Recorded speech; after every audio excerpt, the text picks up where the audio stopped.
Welcome, 8th graders. You are almost done with your robot research presentation. Hopefully you've had enough time to research and create your Google Slides presentation. And the next step is going to be presenting to the class, but ultimately we have to practice before you present too. So as you're finishing up your Google Slides presentation and robot research, I want to do a sample presentation for you just so hopefully you get an idea how to present and what your slides should look like.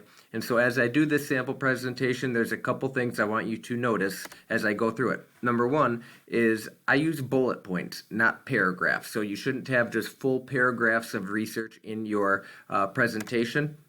And most of my research and explanations is going in between the bullet points. The bullet points are really just to give the main ideas.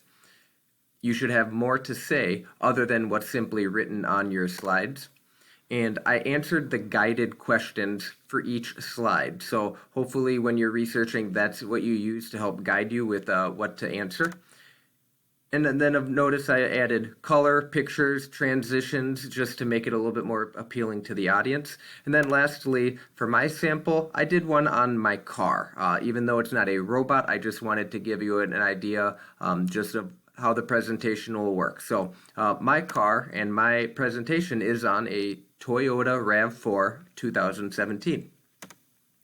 So what is a Toyota RAV4 2017? It's a mid-size SUV, which stands for Sport Utility Vehicle. And my vehicle, the RAV4, has up to 5 people. For me, it's great just because there's enough space in the back seat for a little baby to go back there.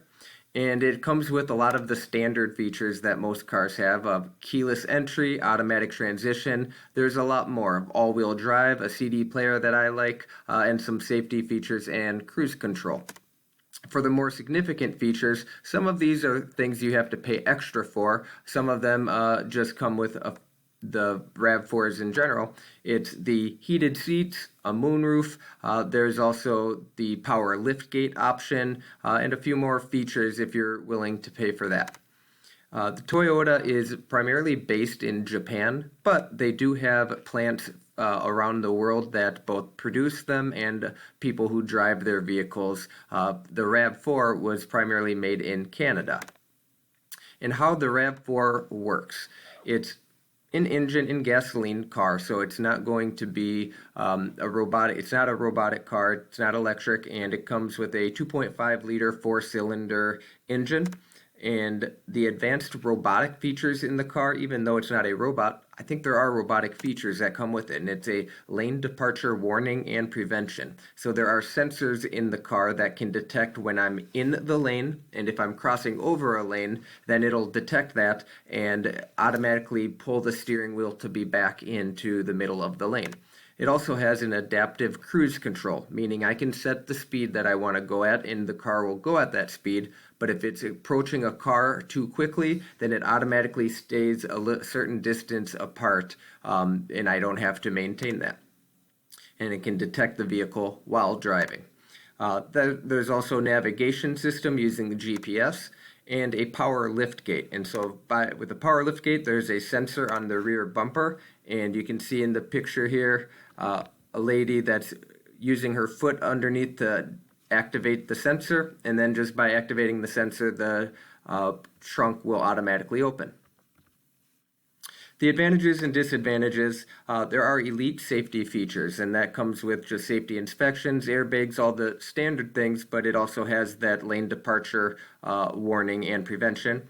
There's space in the back seat, and so in the picture here you can see you can fold down the seats, which makes it, for me, someone who likes to take bikes somewhere or pack up to go on vacations, that there's plenty of space for that. And then it's also all-wheel drive, which makes it great for winter, that when it's snowy out, it can handle it a little bit better. For the disadvantages, the gas mileage isn't that great. It comes with 22, and this is city miles per gallon, and then highway is 28 miles per gallon. And when you get into more of the hybrid vehicles or electric vehicles, they can get a lot better gas mileage, and so it's not the best gas mileage. And there are some outdated features that come with it, such as a signal turn that you can detect other cars on the side of you, that just as technology goes so fast and improves year by year, a 2017 is a little outdated. not complaining, but could have a few more features. And then the comfort, it's not uncomfortable, but when you ride in Mr. Severson's truck, you know what comfort is, and this doesn't quite match that. The impact of the RAV4 in our world today, there's a lot of jobs that come with it. And I've realized this when I bought the car from the dealership, that somebody had to make it. All the parts, put it together and assemble it. And then, of course, there's the sales people who have to sell the car, whether it's at a dealership or somewhere else. And then along with that, there's people who have to do financing and issuing loans out to the customers. And then there's mechanics, such as people who need to fix it, oil change, routine maintenance. But there's a lot of other things that come with cars in general. There's road construction that needs to go with it. There's required car insurance. That's a law. And so there are many jobs that are created by the use and purchasing of vehicles.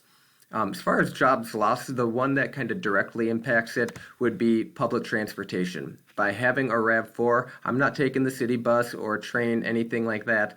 I'm just driving my car directly to where I want to go. And the whole purpose of the car that gives people use is it's helpful, it gives transportation, it gets me from where I want to be to where I want to go.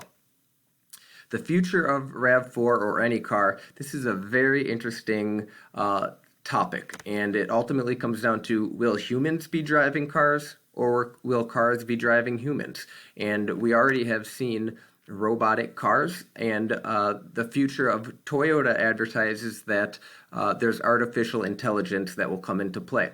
When that is, I don't know. Maybe 10 years from now would be a reasonable guess, but there is an artificial intelligence robot called Yui, and within the Toyota cars that can be your teammate. And what they mean by that is it will capture your emotions. It will get to learn you, whether it's your music, your route, your emotions. And so if you're having a bad day, Yui might just say, let me take over and I will get you to where you want to be. Or I might say, you could be in the mood for this type of song. Ultimately, it teams up with you and gets to know you, and that is the future, potentially, of Toyota. But along with that, there are being cars made from plants, and there's something that Toyota has called a biosynthetic rubber that will ultimately replace a lot of car parts, and it's a lot cheaper than the plastic or aluminum parts that are being used right now. And then a big one is also a replacement for gasoline. It's possible that that will be in the future, and that obviously would help with climate control or pollutants that go into the air. And hydrogen is a promising and potentially highly beneficial fuel that could be used for the future.